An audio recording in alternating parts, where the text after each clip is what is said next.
สบายดียินดีต้อนรับเข้าสู่ช่องสุขคนอินดีแล้วเนาะมื้อนี้ก็พาพี่น้องมาหาหน่อไม้พี่น้องอันนี้กำลังขึ้นมาแต่ดำหน้าเดินมาหาหน่อไม้ไปกินเพลนพี่น้องหอดก้อนหน่อไม้เลยพี่น้องนี่โอ้ห้างต่อพี่น้องเดี๋ยวใส่พี่น้องเบิ่งเดี๋ยวปิ่นกล่องล้างก็เด้อแป๊บนึงเห็นบ่พี่น้องห้างต่อโอ้ห้างมันใหญ่มันสำกับปั่น เฮ้ยว้าวหยานไปดอกพี่น้อง เดี๋ยวสิย่างเข้าไปทางในพี่น้องมาเลาะเบิ่งเฮ็ดเผิงก่อนมันเคยออกอยู่แถวนี้แต่เดี๋ยวนี้มันคือสิบ่ออกปานใดหรอกเพราะว่าอันนี้เขาจูดป่าเบิดโอ้ออกเด้อแนวนี้โอ้ยบ่มีพี่น้องบ่มีโอเคเดินทางต่อถ่ายเห็นตอนซับหน่อไม้เด้พี่น้องเอ้ยแต่มันก็ถ่ายบ่ได้มือหนึ่งขาอยู่ ลำบากแท้เนาะยูทูบเบอร์จนๆนี่เจอกอหน่อไม้แล้วพี่น้องเจอกอหน่อไม้แล้วนั่นเด้กอหน่อไม้อยู่ในอีกมันมียังมีลายอยู่เดี๋ยวสิเขามาเบิ่งก่อนนี้ก่อนโอเคปลา ตัวห้อยเขาเอาพี่น้องแนวนี่โอ้ยหอยสับเอาไปใหม่ๆเนาะ โศกร้ายใช่เนาะกูเดี๋ยวขอหาหน่อไม้ต่อกันอาจจะบริถ่ายให้เบิ่งตอนซับเด้อสิถ่ายเห็นแต่ตอนแบบว่าซับมาแล้วนะเจอแล้วพี่น้องเจอแล้ว นอหนึ่งหัวนอหมกใหญ่มันก็บ่ใหญ่เลยเว้ยมันอันนี้กระดันมั้งซับต่อซับเอาซับโอ้โอ้โอ้ได้มาได้พี่น้องนอหนึ่งเดี๋ยวเบิ่งอีกก่อนนี่เจอร้ายพี่น้องเอ้ย3-4หน่อ3หน่อ4หน่อทั้งเบิดนะอีหน่อหนึ่งอี2หน่อ3หน่อแล้วก็4หน่อหน่อนี่เห็นไหมโอเคซับ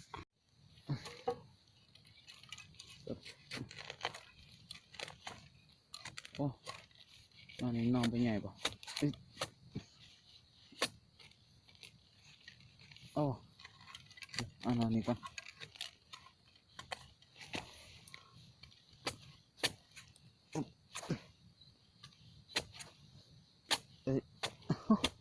ได้แต่ปลายมันได้แต่ปลายใส่กัน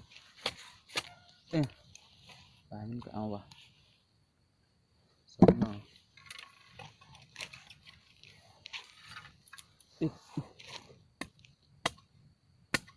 โอ้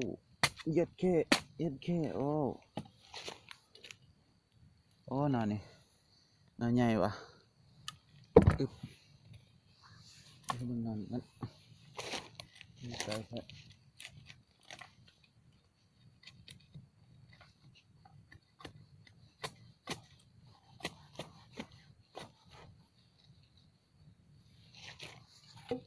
โอ้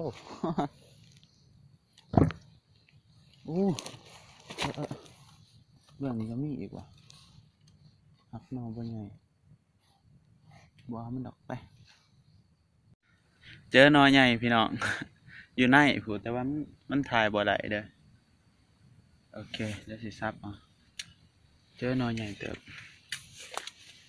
โอ้นี่นอหนึ่งนี่ในตรงนี้นอหนึ่งแล้วก็นี่เบื้องหน้านอหนึ่ง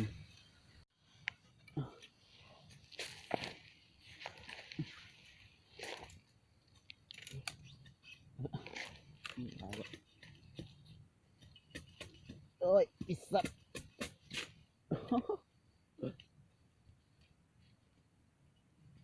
ออกมาดิโอ้อยู่บ้านก็มี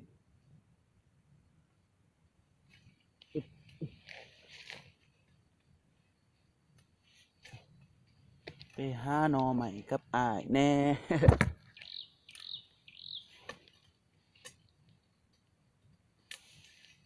งัดทางงัดทางงัดทางงัดโย่ลองเพลงไปน้ำอีก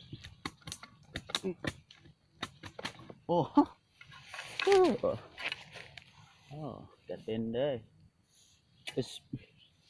งัดทางงัดทางงัดทางงัดโอ้โอเคได้ผลอย่างนี้ก็โอ้นี่น้อยใหญ่วะพี่น้องเดี๋ยวยัดกล่องกันโอเค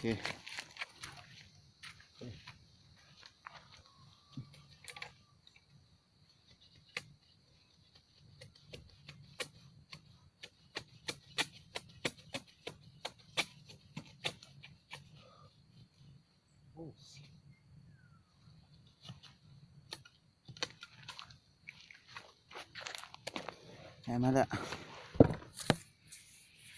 โอเคทำไปต่อกันเลยไปก่อต่อไปสิพ่อแกงนะพี่น้องโอ้เสียงเพลนได้ยินมาเสียงเพลนเพลนแล้วเอาเมื่อแกงเลยนอนนี่นอนใหญ่พี่ดินอนใหญ่ครับพี่น้องเอ้ยอึบอึบอึบกลางก่ออึบอึบอึบอึบโอ้โอ้โอ้โอ้โอ้เอาเนี่ยอ้าว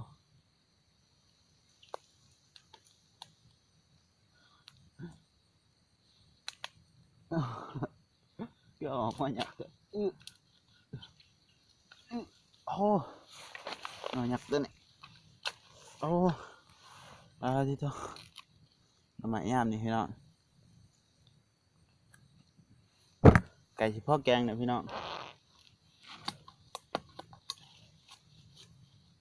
โอเคเดี๋ยวไปก่อต่อไป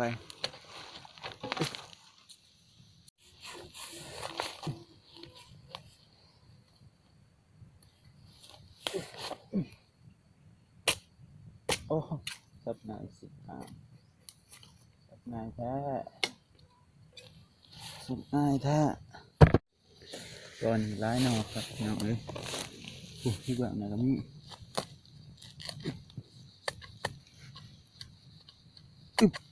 โอ้สับหยาแท้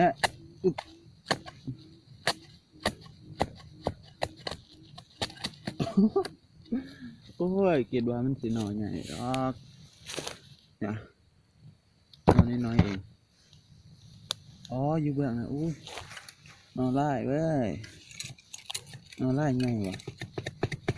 พี่อ้าวมันจะสับบ่ได้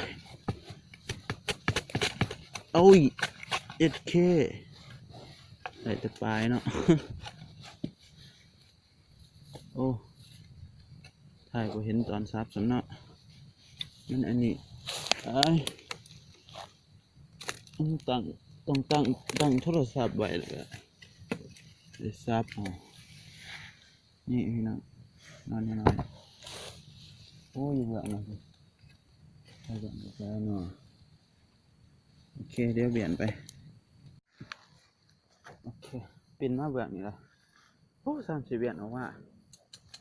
กว่าโอ้เอาใหญ่วะเย็ดเคโอ้คือซับได้แต่ปลาย ซับได้แต่ปลายพี่น้องอึบแล้วคนเบิ่งอีกก่อนเดี๋ยวมีนอนนั่งดินวะนอนขาวๆบ้านข่อยเขาเอิ้นนอนนั่งดินอยู่นอนที่กำลังผลนะ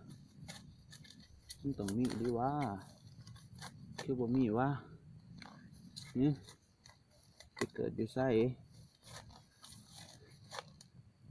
โอ้ได้นอนเดียวพี่น้องเดี๋ยวเอานอนนี่ก่อนนอนเดียวที่ไหน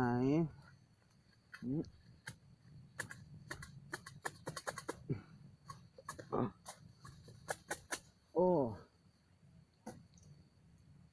ไหนคน ตัวนังเฮ้ยอู้เดี๋ยวเจออีกเดี๋ยวพี่น้องก็นี่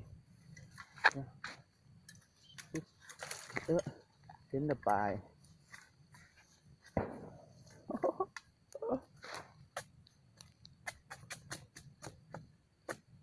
ปลายหน่อยอยู่บ้านปลายหน่อยอยู่แต่ว่าโอ้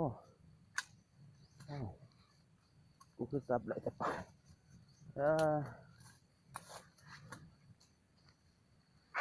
นี่เต็มขู่เลยพี่น้องเอ้ยทำไมร้ายขับโอเคไปต่อไปโอเคตอนนี้ก็ได้เต็มขู่เลยพี่น้องว่าแกงแหละตอนนี้เขาก็สีกลับเลยพี่น้อง